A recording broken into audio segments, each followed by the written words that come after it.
Уважаемые главы государств. Distinguished heads of states and governments, distinguished members of the delegations, ladies and gentlemen, I'm delighted Искренне рад to приветствовать welcome вас you на at втором this саммите summit глав of the heads государств of и state and правительств governments of the gas форума exporting countries стран-экспортеров forum. газа.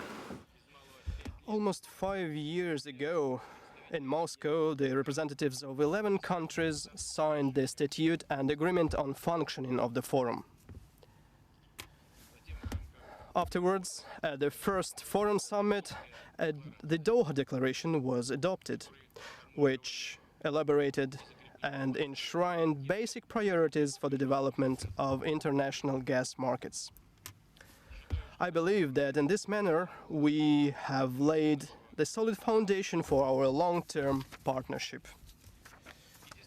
And indeed, over the last few years, the Forum has quickly grown out of informal discussion platform into a full-fledged international organization, uniting global leaders of natural gas production and exports. At the same time, I'm convinced that today we have to move forward towards closer cooperation. We have to consolidate our efforts in order to efficiently defend the interests of gas exporting countries, in order to improve the competitive positions of this promising and clean fuel.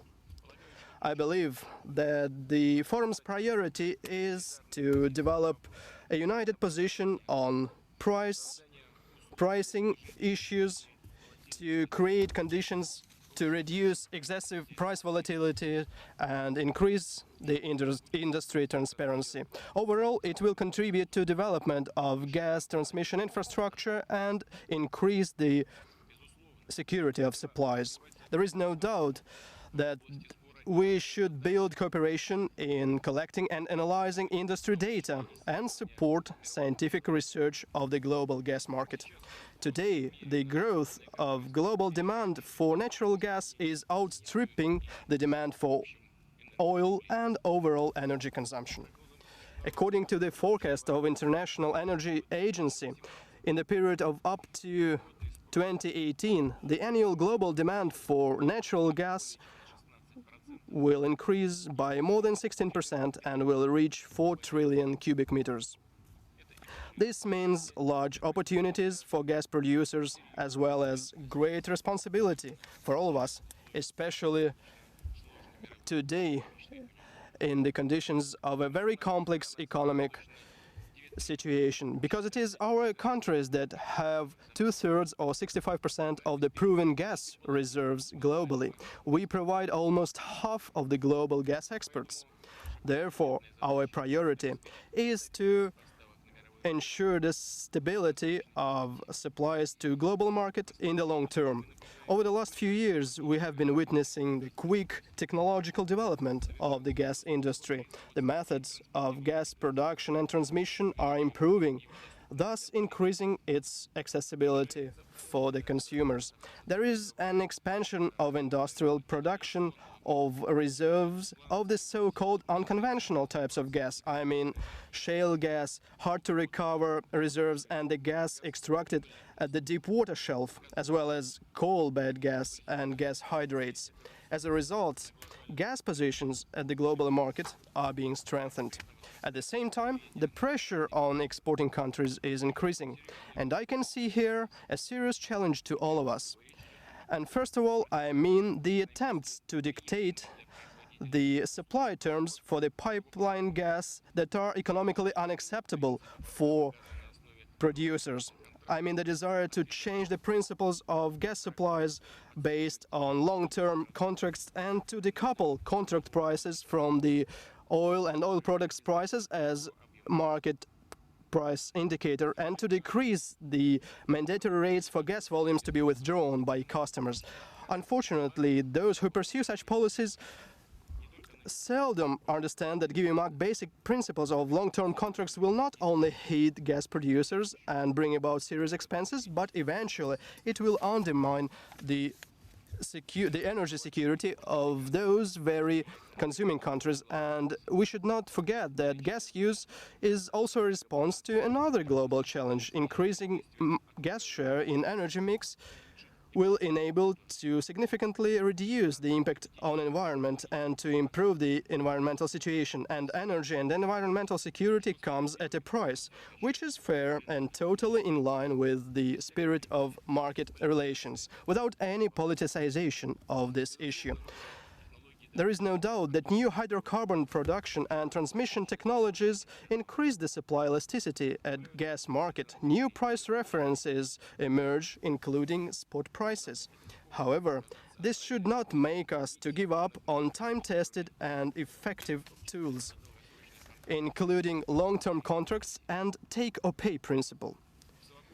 Together, these two components of energy security guarantee returns on investments in capital-intensive gas industries with long investment cycles, which entails sustainable and exponential growth of energy foundation for the global economy in the long term.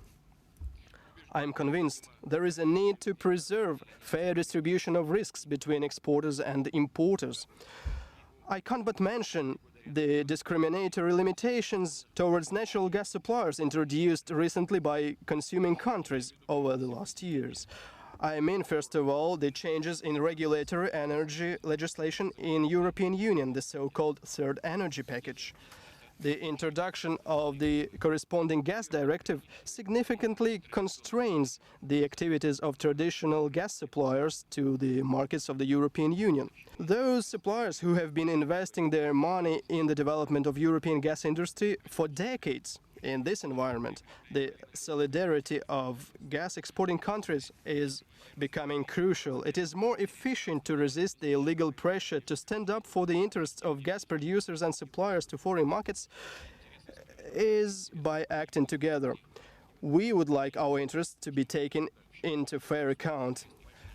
Let me also note that the development of common position of the member states of our forum on the main issues of cooperation with consuming countries also matters in the context of globally growing so-called interfield competition. Efficiency, security and the environmental safety of gas is objective factors.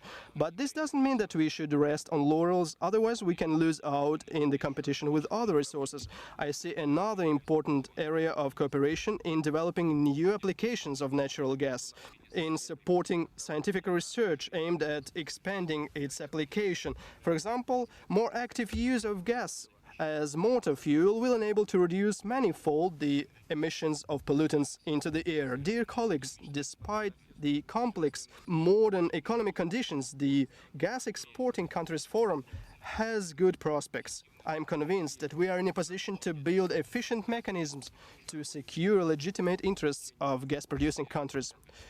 Russia is ready for such partnership, and we hope that we will work together in an efficient and secure manner, that we will support together, that we will support each other and global economy in its development. Thank you for your attention, and thank you for finding opportunities to come to this forum, to the capital of the Russian Federation. I hope that you will not only will have the opportunity to talk to each other regarding bilateral relations, but also to get to know our capital. Thank you for your attention.